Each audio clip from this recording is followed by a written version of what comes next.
Good evening. Welcome to another PDR live stream.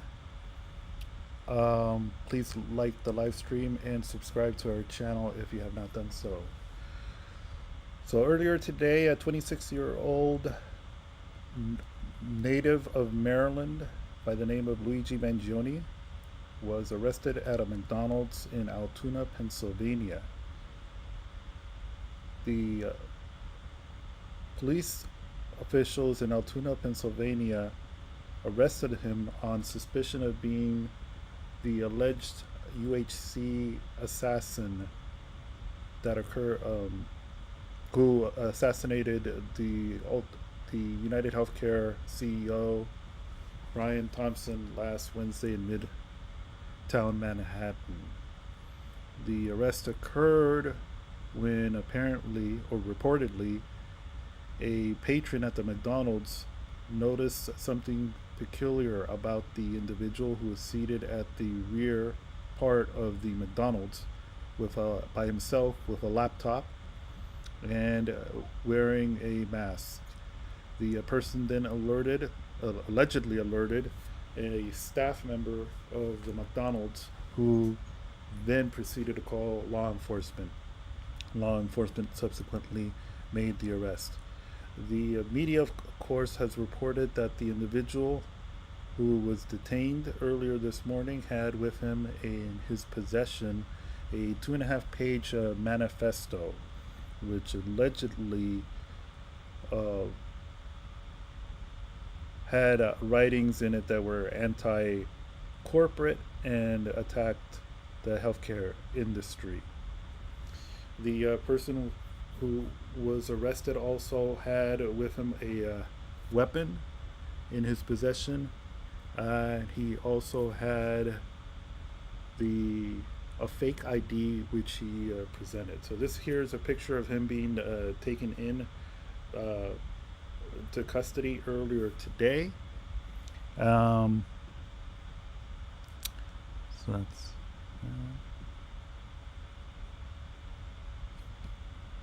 Here is the individual. Apparently, when he was a student at a University of Pennsylvania. So apparently, this individual graduated from Gilman School. It's a high school it's an all-male high school, and apparently the tuition there runs up to $38,000, or at least ran up to $38,000. When he attended the school. He apparently actually attended the school since he was a 6th grader and graduated as a senior in high school. So he apparently attended the school there for 7 years. He gave this valedictorian speech at the school as well when he graduated. And see if I can pull up the image. And that's him right there giving the speech. There's also, of course, has been video of him giving the speech to students. The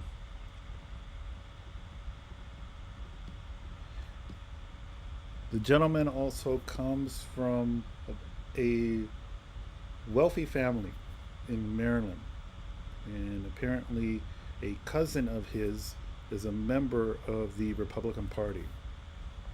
That's him right there in this family picture at the top left, where he's circled there. And on the bottom right is the gentleman by the name of Nino Mangione, if I'm not mistaken, who is a state lawmaker in the state of Maryland. So he comes from a very wealthy family that's very well known in their community. Earlier today,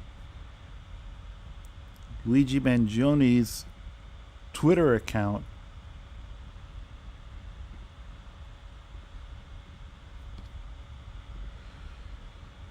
apparently he has a social media account, X account, and earlier this morning, his X account said that he had been following 74 people. So this is a screenshot of the number of followers he had this morning.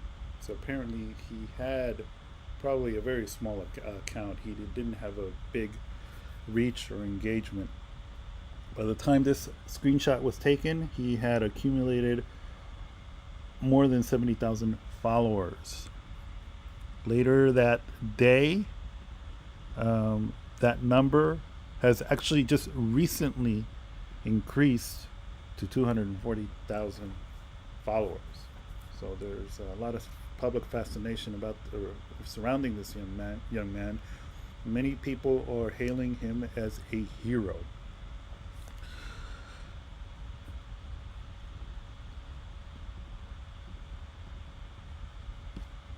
Here is a post that has been reported that he apparently reposted, which might give us a idea of where this young man's thinking was. He reposted this April 17th, 2024 post from the account Daughter of Wolves. If you want to understand men better, just look at all the movies they've made, books they've written, and games they invent when they're young, the post reads. Almost every single one is about a young man being thrust into a position or situation he doesn't know if he can overcome. Many times he actually believes he can't. So he initially refuses the challenge. Reluctantly, he is forced out of the comfort of his home by an unlikely group of future friends or an imposing threat on his life or the life of the woman he loves. In the end, he rises above. He wins. He conquers. He conquers first himself, and then he conquers the threat. Men are made for impossible situations and daring feats. They are born with a hero's heart. This is innate. I watched it myself and my husband as he figures out how to provide a desirable quality of life for his growing family. I watched as he's pursued that more and more aggressively over time. And I'm watching it again, but in a different way with my son and the games he invents. This is the heart that society is trying so hard to quash, and women are the ones who can help protect it. So that's a post there that he reposted earlier this year. So that's a little bit of background information there on this young man. This is the picture here of the ID that he had in his possession, allegedly, when he was arrested, and he apparently used the fake name of Mark Rosario when he registered at the hostel in New York on the day of the assassination. And this is the same ID that he presented to the authorities in Pennsylvania upon his apprehension.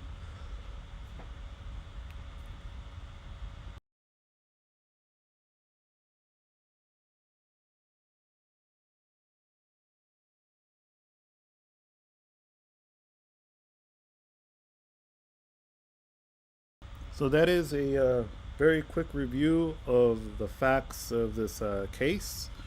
We're now going to take you to a ABC Channel 7, ABC News video on the arrest.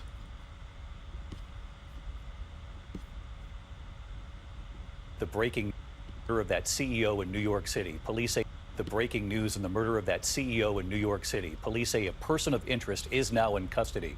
Tonight, 26-year-old Luigi Mangione in custody in Altoona, Pennsylvania. For now, being held on a weapons charge. The break came after a worker at this McDonald's recognized him from those surveillance images and called authorities. Police finding Mangione had a passport and several fake IDs, including this New Jersey driver's license, the same one he used to register at a hostel in New York, where this widely circulated image was captured showing his face. We have learned police also found Mangione had what's called a ghost gun, possibly made with a 3D printer with a suppressor or silencer, appearing very similar to the one used at the attack captured on surveillance. The images today, when the news broke, the NYPD immediately racing down I-80, the nearly 300 miles to Altoona, Pennsylvania. Mangione seen in a mugshot late today, his arraignment just moments ago in Altoona. The images in a moment here. We have learned tonight he was valedictorian in high school. He went to the University of Pennsylvania, where he graduated with a master's in engineering.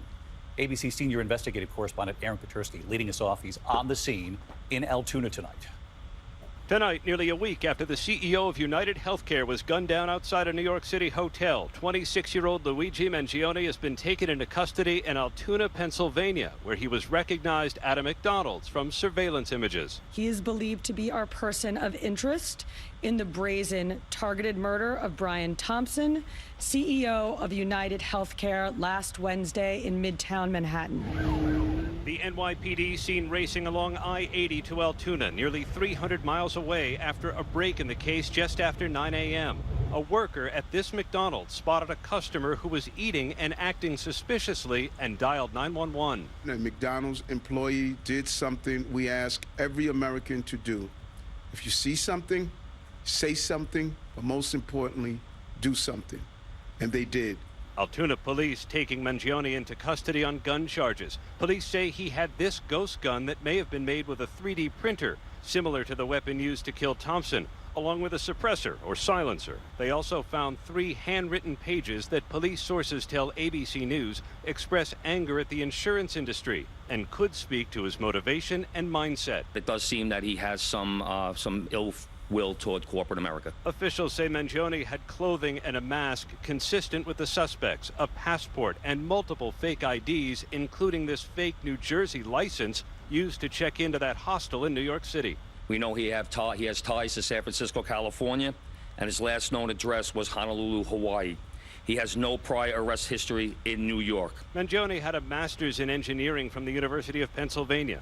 He's from Maryland, where he was a valedictorian at a private boys' school in Baltimore, seen here giving a speech. It seems like just yesterday that we were freshmen, having tie wars and playing computer games in CT20.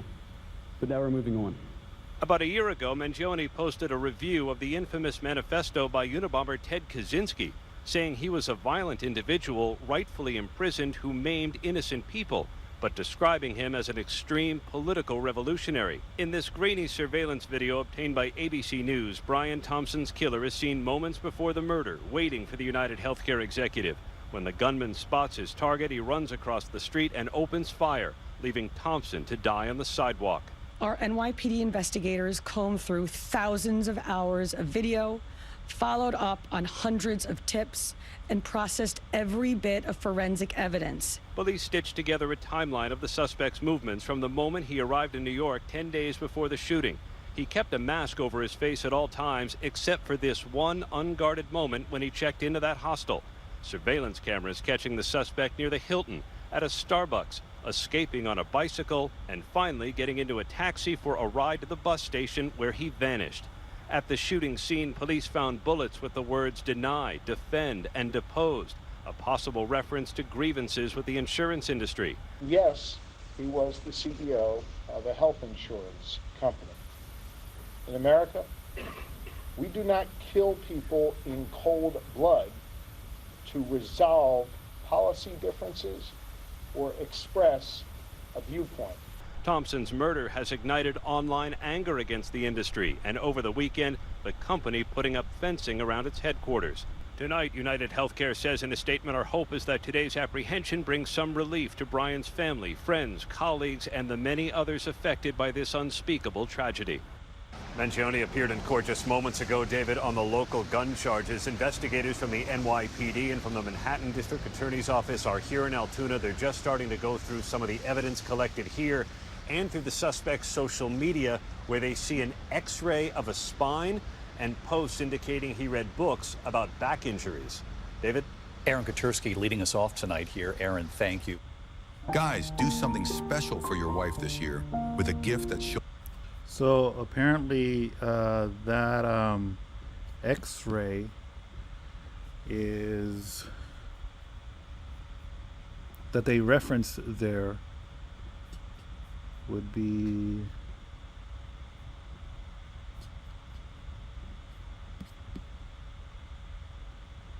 this is what they're actually referring to right there.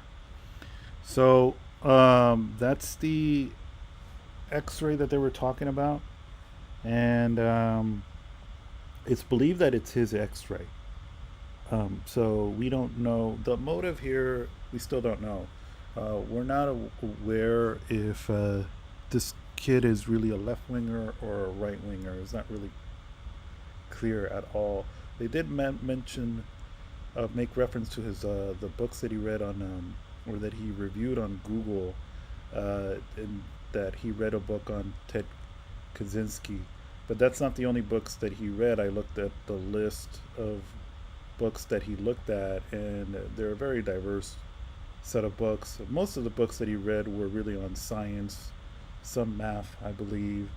There was a book by Robert Greene, the book with the title Power in it.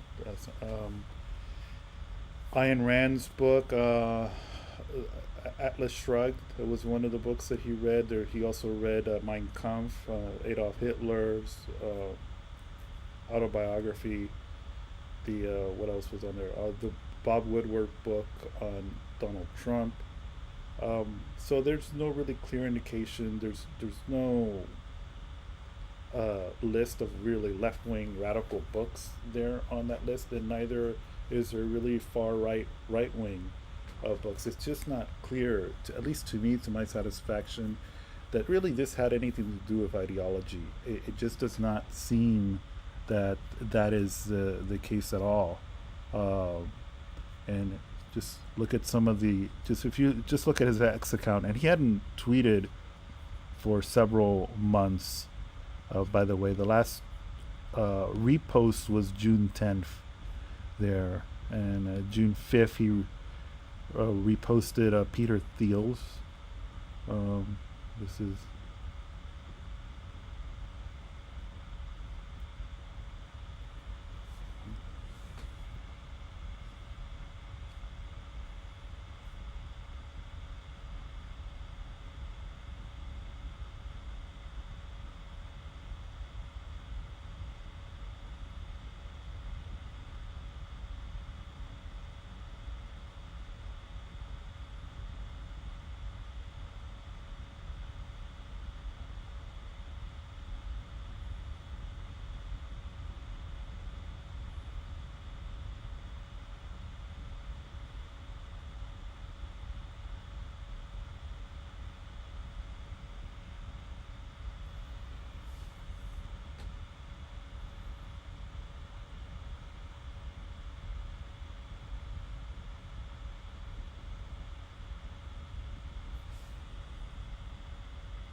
okay. So that's some of the idea, and then he reposted this book on the anxious generation. So it's really some of the posts here are really about like a preoccupation with the society here. And here's a really post. It's amazing how caffeine really is the only drug that has achieved this level of social acceptance. Imagine someone saying the first line of cocaine in the morning is one of my favorite things in life, or without my morning joint I can't function. And this was in reference to this person's, Lex Freeman's tweet. First coffee in the morning was one of my favorite things in life. And so it's really being critical of this gentleman here who has a podcast, and in this podcast he interviews people from, there he interviewed a right winger right there, but he's interviewed like Norman Finkelstein. That podcast really did well, and this is his conversation here with Javier Milei. So then that he's more like a far right libertarian figure there. So it's not really that tweet there. It's not really just has something to do with ideology. It's just this person's drinking habits. That's it. So he's just criticizing. The tweet is just criticizing what this person is consuming.